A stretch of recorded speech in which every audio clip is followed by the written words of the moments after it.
8ই December আমাদের রাজনৈতিক জীবনে আমাদের জন্য একটি গুরুত্বপূর্ণ দিবস।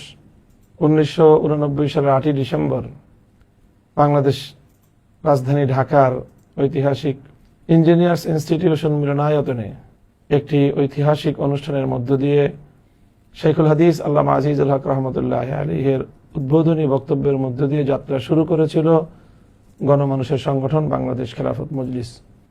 প্রতিষ্ঠাকালীন এর আমির নির্বাচিত ছিলেন মরহুম হযরত মাওলানা আব্দুল গাফফার রহমতুল্লাহ আলাইহি।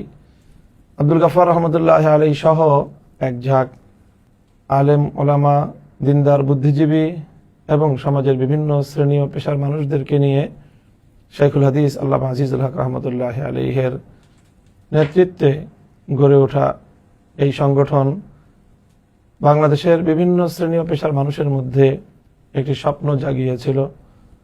বিভিন্ন চড়াই উতরাইয়ের মধ্য দিয়ে বাংলাদেশ খেলাফত মজলিস তার প্রতিষ্ঠার প্রায় 3 যুগ সময় অতিক্রম করেছে।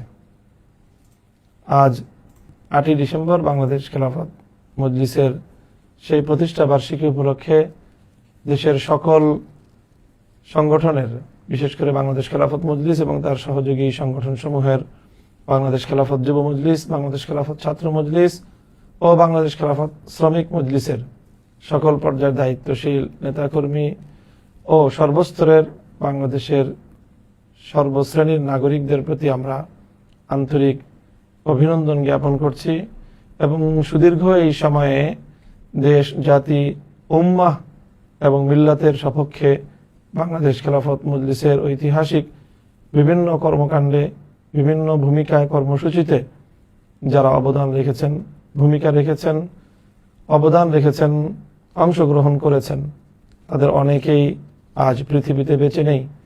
সেই সকল পুণ্যাত্মা মরহুমিনদের রুহের মাগফিরাত আমরা কামনা করি। যারা বেঁচে আছেন তাদের সকলকে আমরা কৃতজ্ঞতা জ্ঞাপন করছি এবং আগামী দিনে আমাদের ঐক্যবদ্ধ এই অগ্রযাত্রা আরও সামনে এগিয়ে যাবে সেই প্রত্যয় এবং প্রত্যাশা ব্যক্ত করছি। আল্লাহ পাক রব্বুল আলামিন আল্লাহর জমিনে খেলাফত প্রতিষ্ঠার লক্ষ্যে বাংলাদেশ খেলাফত মজলিসের এই অগ্রযাত্রাকে আরো দুর্নিবার করুন, শক্তিশালী করুন এবং আল্লাহর সাহায্যকে এর শামিল হাল করুন।